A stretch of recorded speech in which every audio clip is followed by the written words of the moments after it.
गुरुदेव भगवान की जय। प्यारे कृष्ण कन्हैया लाल की जय। श्री योग वासिष्ठ महारामायण उत्पत्ति प्रकरण चल रहा है और आज है 80वें सर्ग से। श्री वशिष्ठ जी बोले, हे राम जी, अब एक वृत्तांत जो पूर्व काल में हुआ था तुमको सुनाता हूँ। यह जगत इंद्रजालवत है। जैसे मन रूपी इंद्रजाल में यह जगत स्थित है, तैसे तुम सुनो। इस पृथ्वी में एक उत्तरपाद नाम देश था। उसमें एक बड़ा वन था और वहाँ नाना प्रकार के वृक्ष, फल, फूल और ताल थे, जिन पर मोर आदि अनेक प्रकार के पक्षी शोरगुल करते थे। फूलों से सुगंधें निकलती थीं और विद्याधर सिद्धगण और देवता आनकर विश्राम करते थे। किन्नर गान करते थे और मंद मंद पवन चलता था। निदान उस स्थान में महासुंदर रचना बनी थी और स्वर्णवत महाकल्प वृक्ष लगे थे। उस देश का लवण नाम राजा अति तेजवान और धर्मात्मा राजा हरिश्चंद्र के कुल में उपजा। उसका ऐसा तेज हुआ कि शत्रु उसका नाम स्मरण करे तो उसको ताप चढ़ जावे और वह श्रेष्ठ पुरुषों की पालना करे। उस राजा के यश से संपूर्ण पृथ्वी पूर्ण हो गई और स्वर्ग में देवता और विद्याधर यश गाते थे। उस राजा में लोभ और कुटिलता ना थी और वह बड़ा बुद्धिमान और उदार था। एक दिन सभा में बड़े ऊंचे सिंहासन पर वह बैठा था और सुंदर स्त्रियों का नृत्य होता था। अति सुंदर बाजे बजते थे और मधुर ध्वनि होती थी। राजा के शीश पर चमर झूलता था और मंत्री और मंडलेश्वरों की सेना आगे खड़ी राजा को देश मंडल की वार्ता सुनाती थी। इतिहास आदि की पुस्तकें ढांप के उठा रखी थी और भाट स्तुति करते थे। केवल 2 मुहूर्त दिन रह गया था। उस काल में एक इंद्रजाली बाजीगर आडंबर संयुक्त सभा में आया और राजा से कहने लगा, हे राजन, आप मेरा एक कौतुक देखिए। इतना कहकर उसने अपना पिटारा खोला और उसमें से एक मोर की पूंछ निकालकर घुमाने लगा। उससे राजा को नाना प्रकार की रचना भासने लगी, मानो परमात्मा की माया है, और नाना प्रकार के रंग राजा ने देखे। उसी क्षण में किसी मंडलेश्वर का दूत एक घोड़ा लेकर राजा के निकट आया और बोला, हे राजन, यह महाबलवान घोड़ा राजा ने आपको दिया है। जैसे उच्चैः श्रवा इंद्र का घोड़ा समुद्र मथने से निकला है, तैसा ही यह है और इसका पवन के सदृश वेग है। मेरे स्वामी ने कहा है कि जो उत्तम पदार्थ है वह बड़ों को देना चाहिए और यह आपके योग्य है, इससे आप इसे ग्रहण कीजिए। तब इंद्रजाली बोला, हे राजन, आप इस घोड़े पर आरूढ़ हों, इस पर चढ़कर आप शोभा पावेंगे। इतना सुन राजा घोड़े की ओर देख मूर्छित हो गया और भय से मंत्री भी उसे ना जगावे और उसके हाथ पांव भी कुछ ना हिले। जैसे कीचड़ में कमल अचल होता है, तैसे ही राजा अचल हो गया और 2 मुहूर्त पर्यंत मूर्छित रहा। भाट और कवि जो स्तुति करते थे वे सब चुप हो रहे और मंत्री और नौकर भय के और संशय के समुद्र में डूब गए और उन्होंने जाना कि राजा के मन में कोई बड़ी चिंता उपजी है और सबके सब अति आश्चर्यवान थे। इति श्री योग वासिष्ठे उत्पत्ति प्रकरणे इंद्रजालोपाख्याने नृपमोहो नाम आशीति तमः। बोलो वृंदावन बिहारी लाल की जय। श्री वशिष्ठ जी बोले, हे राम जी, 2 मुहूर्त के उपरांत राजा चैतन्य हुआ और उसका अंग हिलकर सिंहासन से गिरने लगा। तब राजा के मन और अन्य नौकरों ने उसकी भुजा पकड़ के थामा, परंतु राजा की बुद्धि व्याकुल हो गई और बोले कि यह नगर किसका है, यह सभा किसकी है और इसका कौन राजा है। जब इस प्रकार का वचन मंत्रियों ने सुना तो शांत हुए और प्रसन्न होकर कहने लगे, हे राजन, आप क्यों व्याकुल हुए हैं? आपका मन तो निर्मल है और आप उदार आत्मा हैं। जिन पुत्रों की प्रीति पदार्थों में होती है, जिन पुरुषों की प्रीति पदार्थों में होती है और आपात रमणीय भोगों में चित्त, उनका मन मोह से भर जाता है। और जो संत जन उदार हैं उनका चित्त निर्मल होता है, उनका मन मोह में कैसे पड़े? हे देव, जिनका चित्त भोगों की तृष्णा में बंधा है उनका मन मोह जाता है और जो महापुरुष संत जन हैं उनका मन मोह में नहीं डूबता। जिसका चित्त पूर्ण आत्म तत्व में स्थित हुआ है और बड़े गुणों से संपन्न है, उनको शरीर के रहने और नष्ट होने में कुछ मोह नहीं उपजता। और जिनको आत्म तत्व का अभ्यास नहीं प्राप्त हुआ है और जो अविवेकी हैं उनका चित्त देश काल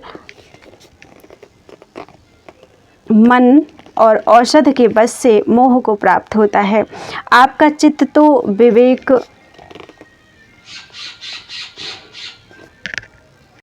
विवेक को ग्रहण करता है, क्योंकि आप नित्य ही नूतन कथा और शब्द सुनते हो। अब आप कैसे मोह से चलायमान हुए हैं? जैसे वायु से पवन चलायमान हो, वैसे ही आप चलायमान हुए हैं। यह आश्चर्य है। और अपनी उदारता स्मरण कीजिए। इतना सुनकर राजा सावधान हुआ और उसके मुख की कांति उज्ज्वल हुई। जैसे शरत काल की सूखी मंजरी बसंत ऋतु में प्रफुल्लित होती है, तैसे ही राजा नेत्रों को खोलकर देखने लगा। और जैसे सूर्य राहु की ओर और सर्प नेवले की ओर देखता है, तैसे ही इंद्रजाली की ओर देखकर बोला, हे दुष्ट इंद्रजाली ने यह क्या कर्म किया? राजा से भी कोई ऐसा कर्म करता है? जैसे जल बिन मछली कष्ट पाके फिर जल में प्रसन्न हो, तैसे ही मैं हुआ हूँ। बड़ा आश्चर्य है। परमात्मा की अनंत शक्ति है और अनेक प्रकार के पदार्थ फुरते हैं। मैंने 2 मुहूर्त में क्या ही भ्रम देखा। मेरा मन सदा ज्ञान के अभ्यास में था, सो तो मोह गया। तो प्राकृत जीवों का क्या कहना है? उसने बड़ा आश्चर्य भ्रम देखा है। यह इंद्रजाली मानो शंबर दैत्य है कि इसने 2 मुहूर्त में मुझको अनेक देश काल और पदार्थ दिखाए। जैसे ब्रह्मा के 1 मुहूर्त में नाना प्रकार के पदार्थ रच लेवे, वैसे ही 1 मुहूर्त में इसने मुझको अनेक भ्रम दिखाए हैं। मैं सब तुम्हारे आगे कहता हूँ, मानो सारी सृष्टि इसके पिटारे में है। इति श्री योग वासिष्ठे उत्पत्ति प्रकरणे राजा प्रबोधो नाम 81तमः सर्गः। बोलो वृंदावन बिहारी लाल की जय। राजा बोला, हे साधु, मैं इस पृथ्वी का राजा हूँ और सब पृथ्वी में मेरी आज्ञा चलती है और मैं इंद्र की नाई सिंहासन पर बैठता हूँ। जैसे स्वर्ग में इंद्र के आगे देवता होते हैं, तैसे ही मेरे आगे भृत्य और मंत्री हैं। उदारता से मैं संपन्न हूँ, पर मैंने बड़ा भ्रम देखा है। हे साधु, सब इस इंद्रजाली ने पिटारे से मोर की पूंछ निकालकर जब घुमाई, तो वह मुझको सूर्य की किरणों की नाई भासी। और जैसे बड़ा मेघ गरज के शांत हो जाता है और पीछे इंद्रधनुष दिखता है, तैसे ही वह विचित्र रूप पूंछ मुझको दिखी। फिर एक दूत घोड़ा लेकर आया, उस पर मैं आरूढ़ हुआ और वह चित्त ही से मुझको दूर से दूर ले गया। जैसे भोगों की वासना से मूर्ख घर ही बैठे दूर से दूर भटकते फिरते हैं, तैसे ही मुझको वह घोड़ा दूर से दूर ले गया। फिर वह मुझे एक भयानक निर्जन देश में ले गया, जो प्रलय काल के जले हुए स्थानों के समान है। वहाँ मानो दूसरा आकाश था और 7 समुद्र थे और उनके समान एक 8वां समुद्र था। चारों दिशा के जो 4 समुद्र वर्णन किए हैं, उनके समान वह मानो 5वां समुद्र था। निदान वह मुझे महाभयानक स्थानों और देशों को लांघकर एक महावन में ले आया। जैसे ज्ञानी का चित्त आकाशवत होता है और जैसे अज्ञानी का चित्त कठोर और शून्य होता है, वैसे ही स्थान में मुझे ले गया, जहाँ घास, वृक्ष, जीव, मनुष्य कोई भी दृष्टि ना आता था।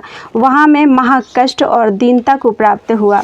जैसे धन और बांधवों से और देश और बल से रहित पुरुष कष्ट पाता है, वैसे ही मैं कष्टवान हुआ। तब दिन का अंत हो गया और वहाँ उजाड़ में कष्ट से मैंने रात बिताई और पृथ्वी पर सोया, परंतु निद्रा न आई और दुख से कल्प समान रात्रि हो गई। जब सूर्य उदय हुआ, तब मैं वहाँ से चला और आगे गया तो पक्षियों का शब्द सुना और वृक्ष देखे, परंतु खाने पीने को कुछ न पाया। इन वृक्षों को देख के मैं प्रसन्न हुआ, जैसे मृत्यु से छूटा पुरुष रोग से भी प्रसन्न हो, और एक जामुन के वृक्ष के नीचे बैठ गया। जैसे मार्कंडेय ऋषि ने प्रलय में समुद्र में भ्रम कर बट का आश्रय लिया था, तब वह घोड़ा मुझको छोड़ के चला गया और सूर्य अस्त हुआ तो मैंने वहाँ रात्रि बिताई, परंतु कुछ भोजन किया और ना जलपान किया और ना ही स्नान किया। इससे मैं महादीन हुआ। जैसे कोई बिका हुआ मनुष्य दीन हो जाता है और जैसे अंधकूप में गिरा मनुष्य कष्टवान होता है, तैसे ही मैं कष्टवान हुआ और कल्प के समान रात्रि बीती। जब वहाँ अन्न पानी कुछ दृष्टि ना आया, तब मैं आगे गया जहाँ पक्षी शब्द करते थे। उस समय आधा पहर दिन रह गया था। तब एक कन्या मुझे दिखाई दी, जो अपने हाथ में मृतिका की एक मटका में पके हुए चावल और जाम्बू के रस का भरा हुआ पात्र लिए जाती थी।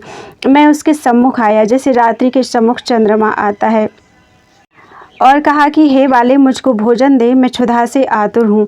जो कोई दीन आर्त को अन्न देता है वह बड़ी संपदा पाता है। हे साधो, जब मैंने बारंबार कहा तब उसने कहा, तुम तो कोई राजा भासते हो कि नाना प्रकार के भूषण वस्त्र पहने हुए हो, मैं तुमको भोजन ना दूंगी। ऐसे कह के वह आगे चली और मैं भी उसके पीछे। जैसे छाया जावे तैसे चला।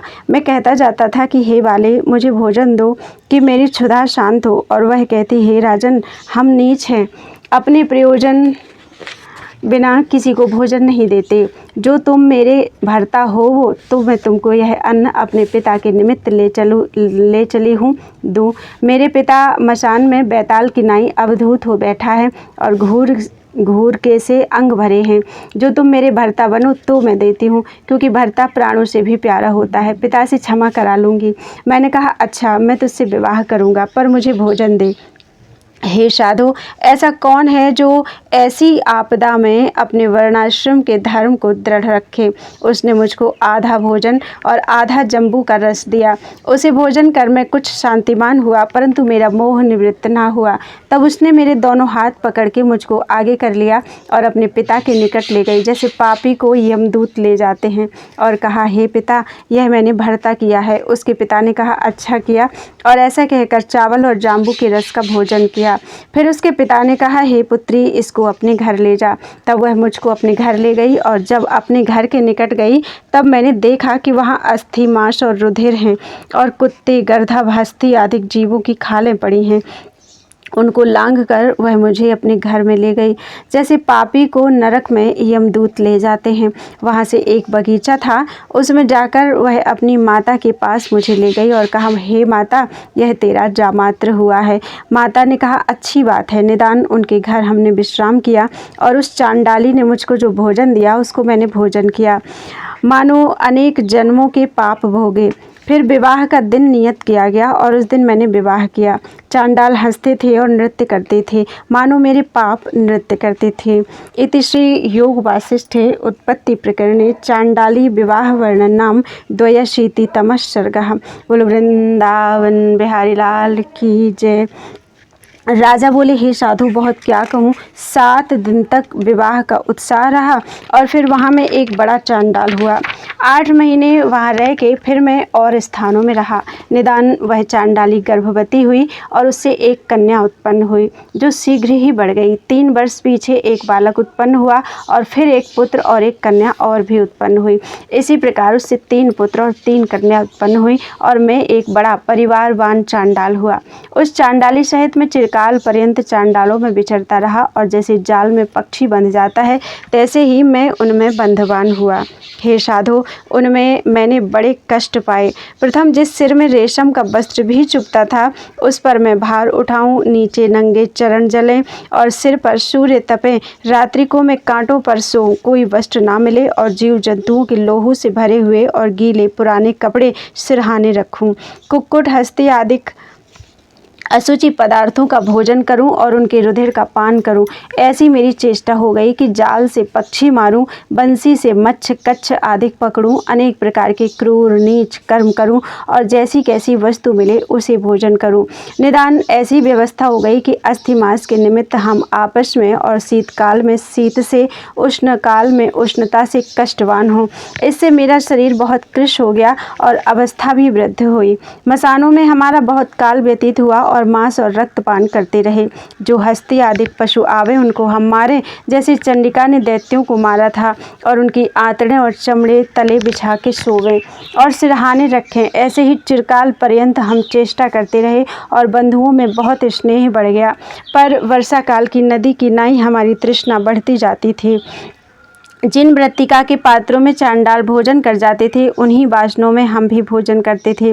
कालवशात वर्षा बंद हो गई और अकाल पड़ा। सूर्य ऐसे तपने लगे मानो 12 सूर्य इकट्ठे तपते हैं, और दावाग्नि वन में लगी है। वन के जीव अन्न जल के निमित्त कष्ट पाने लगे और अपना देश छोड़ के देशांतर जाने लगे। निदान महा उपद्रव हुआ। समय बिना ही मानो प्रलय आया है। तब क्षुधा और तृषा से कितने जीव मृतक हो गए और कितने गिर पड़े और हमको भी बहुत कष्ट हुआ। तब हम तीनों पुत्रों, तीनों कन्याओं और स्त्री सहित वहाँ से निकले और जहाँ अन्न जल सुने वहीं जावे, फिर यह भी हाथ ना आवे। तब हम बहुत शोकवान हुए और शरीर नीरस सा हो गया। निदान सब ऐसे कष्टवान हुए कि पुत्र पिता को न संभाले और पिता पुत्र को ना संभाले। बांधवों का स्नेह आपस में छूट गया, सब अपने अपने वास्ते दौड़े। इति श्री योग वासिष्ठे उत्पत्ति प्रकरणे इंद्रजालोपाख्याने उपद्रव वर्णनाम त्रयशीतितमः सर्गः। बोलो वृंदावन बिहारी लाल की जय। राजा बोले, हे सभा, इस प्रकार हम चिरकाल तक विचरते फिरे। शरीर बहुत वृद्ध हो गया और बाल बर्फ की नाई श्वेत हो गए। जैसे भूखा पात वायु से विचरता है, तैसे ही हम भी कर्मों के वश से भ्रमते रहे। जो कुछ राजा का अभिमान था वह मुझे विस्मरण हो गया और चांडाल भाव दृढ़ हो गया। सब जीव कष्टवान होके कलत्र को छोड़ के गए और कितने पहाड़ पर चढ़कर दुख के मारे गिर पड़े। या को बाज भोजन करता है, तैसे ही जनों को भेड़िए भोजन करते थे। एक वृक्ष के नीचे मैंने विश्राम किया, तब एक बालक जो सबसे छोटा था मेरे पास आया और बोला, हे पिता, मुझको मांस दो कि मैं भोजन करूं, नहीं तो मेरे प्राण निकलते हैं। तब मैंने कहा, मांस तो नहीं है। तो उसने कहा, कहीं से ला दे, छोटा पुत्र सबसे प्यारा होता है। इससे मैंने कहा, हे पुत्र, मेरा मांस है वह खा ले। तब उस दुर्बुद्धि ने कहा, दे। मैंने वन से लकड़ियाँ इकट्ठी करके अग्नि जलाई और कहा, हे पुत्र, मैं अग्नि में प्रवेश करता हूँ, जब परिपक्व हो जाऊँ तब तू भोजन करना। हे सभा, इस प्रकार मैंने स्नेह के बस कहा कि किसी प्रकार यह जीते रहें। ऐसा कहकर मैं चिता में घुस गया और जब मुझको उष्णता लगी तब मैं काँपा और तुमको दृष्टि आया। फिर कुछ सावधान हुआ और तुरियां बाजने लगी। हे साधो, इस प्रकार मैंने चरित्र देखा सो तुम्हारे आगे कहा। जैसे मार्कंडेय ने प्रलय में क्षोभ देखे और देवताओं से कहे, तैसे ही मैंने तुमसे अपना वृत्तांत कहा। जब इंद्रजाली ने पूंछ घुमाई थी तब उसके सामने मैं घोड़े पर आरूढ़ हुआ था और इतने काल प्रत्यक्ष भ्रम देखता रहा। बड़ा आश्चर्य है कि मेरे से विवेकवान राजा को इसने मोहित किया, तो और प्राकृत जीवों की क्या वार्ता है। वशिष्ठ जी बोले, हे राम जी, जब इस प्रकार तेजवान राजा ने कहा तब वह सांबरीक अंतर्धान हो गया और सभा में जो मंत्री आदि बैठे थे सब आश्चर्यवान हुए और परस्पर देख के कहने लगे, बड़ा आश्चर्य है, बड़ा आश्चर्य है। भगवान की माया विचित्र रूप है। यह सांबरी माया नहीं है, क्योंकि सांबरी अपने लोभ के निमित्त तमाशा दिखाता है, पीछे यत्न से धन आदि पदार्थ मांगता है, पर यह लिए बिना ही अंतर्धान हो गया। यह ईश्वर की माया है, जिससे ऐसा विवेकवान राजा मोह गया। जो ऐसा बड़ा तेजवान और सूरमा राजा मोहित हुआ, तो सामान्य जीवों की क्या वार्ता है। हे राम जी, ऐसे संदेहवान होकर सब स्थित हुए और मैं भी उस सभा में बैठा था। यह वृत्तांत मैंने प्रत्यक्ष देखा है कि किसी के मुख से सुन के नहीं कहा। हे राम जी, यह जो अणुरूप मन है सो महामोह और अविद्या है। इसके फुरने में अनेक प्रकार का मोह दिखता है। जब यह मन उपशम हो तभी कल्याण हो। इससे इस मन में जो बहुत कल्पना उठती है उनको त्याग कर आत्मपद में स्थित करो। बोलो वृंदावन बिहारी लाल की जय। देयं वस्तु गोविंदम तुभ्यमेव समर्पये, तेन त्वदंघ्रि कमले रतिं मे यच्छ शाश्वतीम्।